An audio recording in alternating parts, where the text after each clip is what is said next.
penegakan hukum yang kita lakukan nanti, kita awali di depan-depan sini dengan sosialisasi yang humanis gitu ya. Terutama kami menjelang 1 Juli ini memang sudah ada penekanan dari Bapak Kapolri untuk pelaksanaannya dilaksanakan dengan humanis. Jadi biar tidak terjadi benturan, tidak terjadi gesekan. Toh pun ada gesekan, bagaimana mitigasinya itu sudah kita terapkan di awal-awal. Terkait dengan tadi yang sudah teridentifikasi ada 1.485 odol tadi dari Dirlantas, itu pun juga terdapat plat yang di luar dari Jambi dan tidak ada efek jera atau perbuatan sering diulangi. Ini juga pasti tentunya perlu penindakan yang tegas ya, penegakan hukum represif, dan kami peran kejaksaan siap mendukung melalui ranah penuntutan tadi seperti yang disampaikan, mungkin terkait dengan efektivitas penanganan perkara. Tentunya nanti hasil rapat ini akan saya sampaikan kepada Kepala Kejaksaan Tinggi Jambi. Itu kan jalan kita ada 2 jenis, ada perkerasan fleksibel, ada perkerasan kaku. Perkerasan fleksibel ini adalah aspal itu Pak. Kan Pak, di dalam perkerasan fleksibel ini kan ada lendutan yang tidak terhitung.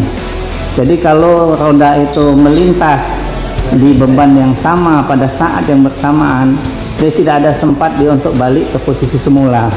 Itu yang menyebabkan selalu ada gelombang-gelombang di badan jalan kita, terutama di pinggir daerah yang melalui jalan menanjak.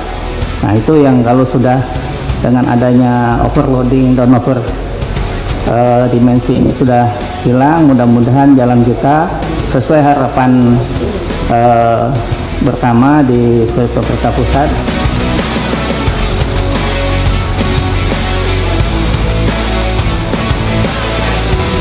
Bahwa beberapa pihak yang terkait dengan odol ini, salah satunya adalah dari karoseri, dari showroom. Nah ini menjadi masukan nih buat saya, di mana titik penyebaran brosur yang kiranya bisa menyetop. Jadi tidak hanya ke sasaran utamanya pemilik barang dan pemilik kendaraan, tapi juga kita bisa dari pihak-pihak terkait lainnya. Itu nanti ketika barangnya, produk spanduk dan lain-lain sudah siap, saya nanti izin koordinasi lebih lanjut dengan Pak Kabalai, minta masukan di mana nih titik rawan, titik strategis ya supaya efektif. Dari mulai 2005 sampai 2024, kondisi existing jalan pemantap dari 54%, saya Kadis PU itu waktu itu 75%, sekarang saya di Wakil Ketua DPR tetap 75%. Kenapa tidak bisa meningkat? Gara-gara tidak adanya pemberlakuan zero odol. Yang hadir stakeholder yang kita undang pertama adalah sudah sepakat dan siap mendukung program penanganan odol. Kedua, terkait penegakan hukum dan overdimensi dan overload, itu kita laksanakan di Provinsi Jambi berdasarkan tahapan yang sudah dibuat oleh Korlantas dan Kementerian Perhubungan. Yang ketiga, kita sepakat jadi terkait pelanggaran dimensi yang merupakan kejahatan lalu lintas, akan kita kenakan cara berita acara biasa dengan pasal yang ditunjuk dengan penyederhanaan atau mempersingkat waktu penyelesaian perkara ya, yang nanti dikomunikasikan kejaksaan, pihak kepolisian dalam hal ini Lantas dan Krimsus seperti itu, dan BPTD selaku PPNS seperti itu.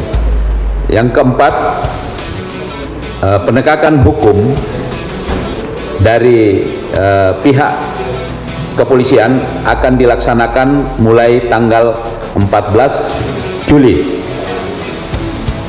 yang dibungkus dalam operasi patuh.